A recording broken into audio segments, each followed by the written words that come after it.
రైతుల్లో తీవ్రమైన వ్యతిరేకత ఆల్రెడీ ప్రారంభమైందండి. ఎందుకంటే రైతుల ఓట్లతో గెలిచిన ఈ కూటమి ప్రభుత్వం ఈరోజు రైతుల్ని నెట్ట నిలువున మోసం చేయడం జరిగింది. ఎందుకంటే పెట్టుబడి సాయం 20,000 ఇస్తానని చెప్పి ఊరూరా ప్రతి రైతు దగ్గరికి వెళ్ళి చెప్పడం జరిగింది. ఈరోజు 6 నెలలు గడిచినా కూడా ఖరీఫ్ సీజన్ అయిపోయింది, రబీ సీజన్ అవుతూ ఉంది. ఇప్పటికి కూడా పెట్టుబడి సాయం రూపాయి కూడా ఇవ్వని పరిస్థితి. యాక్చువల్గా 53 లక్షల మంది రైతులు ఈ రాష్ట్రంలో ఉన్నారు. దానికోసం సంవత్సరానికి 10,700 కోట్లు అవసరమైతే మన బడ్జెట్లో కేవలం 1,000 కోట్లు మాత్రమే కేటాయించారు. అది కూడా రైతులకు ఇవ్వని పరిస్థితి మనం చూసాము. అన్ని రకాలుగా రైతులకు ఇవ్వాల్సిన సాయాన్ని ఈ కూటమి ప్రభుత్వం అధికారంలోకి వచ్చాక ఎగనామం పెట్టింది.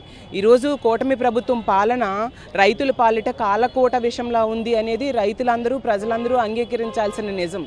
ఈరోజు తీసుకుంటే ఉచిత పంటల బీమా, ఆ రోజు జగన్మోహన్ రెడ్డి గారు ఎంతో చక్కగా రైతుల తరపున పంటల బీమాకు కావాల్సిన ప్రీమియం కట్టడం వలన ఏదైనా ఆపత్కాలం వచ్చినప్పుడు రైతులకి బీమా సౌకర్యం కలిగేది. ఈరోజు దాన్ని ఈ కూటమి ప్రభుత్వం ఎగ్గొట్టడంతో ఒకవైపు వరదలు, ఒకవైపు కరువు, తుఫానులు ఇలా వస్తూ ఉన్నా కూడా వాళ్ళకి బీమా రాని పరిస్థితి, పంటల బీమా అందని పరిస్థితి ఈరోజు దాపురించింది. అలాగే తీసుకుంటే పెట్టుబడి సాయాన్ని కూడా ఎగనామం పెట్టారు. అలాగే రైతు బిడ్డలకి ఇవ్వాల్సిన, పిల్లలు చదువుకోవడానికి ఇవ్వాల్సిన అమ్మఒడి పథకాన్ని తల్లికి వందనం అనే పేరు మార్చి అది కూడా ఎగనామం పెట్టడం జరిగింది. రైతు బిడ్డలు పెద్ద చదువులు చదవడానికి కావాల్సిన ఫీజు రీఎంబర్స్మెంట్ని కూడా ఎగనామం పెట్టడం జరిగింది. అలాగే ఆ రోజు జగన్మోహన్ రెడ్డి గారు రైతుల కాళ్ళ దగ్గరికి వచ్చి అన్ని రకాల సహాయం చేసేట్టుగా ప్రభుత్వం ఆర్బీకేలను ఏర్పాటు చేయడం జరిగింది. ఈరోజు వాటిని నిర్వీర్యం చేయడం జరిగింది. ఇలా అన్ని రకాలుగా రైతుల్ని మోసం చేశారు ఈ కూటమి ప్రభుత్వం అధికారంలోకి వచ్చాక. అందువలన తమ వ్యతిరేకతని ఈ విధంగా ఈరోజు నిరసన కార్యక్రమంలో పాల్గొనడం ద్వారా పెద్ద ఎత్తున రైతులు తరలి వచ్చి మా వైఎస్ఆర్ కాంగ్రెస్ పార్టీ చేస్తున్న ఈ నిరసన కార్యక్రమానికి సంఘీభావం తెలియజేయడం జరిగింది. మనం చూస్తే గతంలో జగన్మోహన్ రెడ్డి గారు ఒక రైతు పక్షపాత ముఖ్యమంత్రిగా 5 ఏళ్ళు పరిపాలించారు.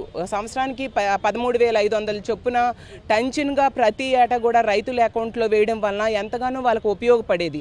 ఆర్బీకేలు ఏర్పాటు చేయడం జరిగింది. క్వాలిటీ టెస్టింగ్ ల్యాబ్స్ ఏర్పాటు చేశారు. దానివలన నాణ్యతతో కూడిన విత్తనాలు అయితేనేం, ఎరువులు అయితేనేం రైతులకు అందేవి. అలాగే 0 వడ్డీ రుణాలు అందజేయడం జరిగింది. ఇలా ఉచిత పంటల బీమా కోసం ప్రీమియం గవర్నమెంటే చెల్లించేది.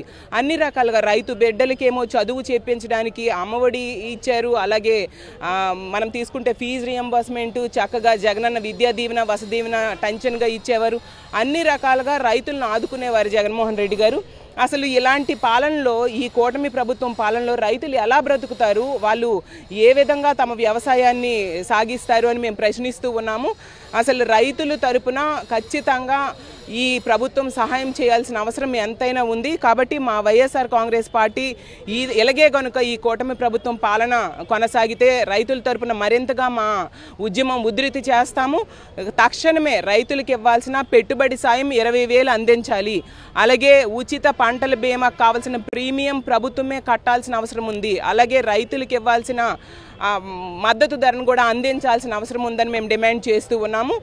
ఈరోజు విశాఖపట్నంలో కలెక్టరేట్ వరకు మా అధ్యక్షులైన జగన్మోహన్ రెడ్డి గారు ఆదేశాల మేరకు మా విశాఖ జిల్లా అధ్యక్షులైన అమర్ గారు, మిగతా పెద్దలందరూ కలిసి, అలాగే రైతులు అందరూ కూడా పెద్ద ఎత్తున తరలివచ్చి, భారీగా తరలివచ్చి మా నిరసన తెలియజేయడం జరిగింది. ఖచ్చితంగా ప్రజా వ్యతిరేకత రానున్న రోజుల్లో ఈ కూటమి ప్రభుత్వం మీద పెద్ద ఎత్తున ఉంటుందని తెలియజేస్తూ సెలవు తీసుకుంటున్నాను.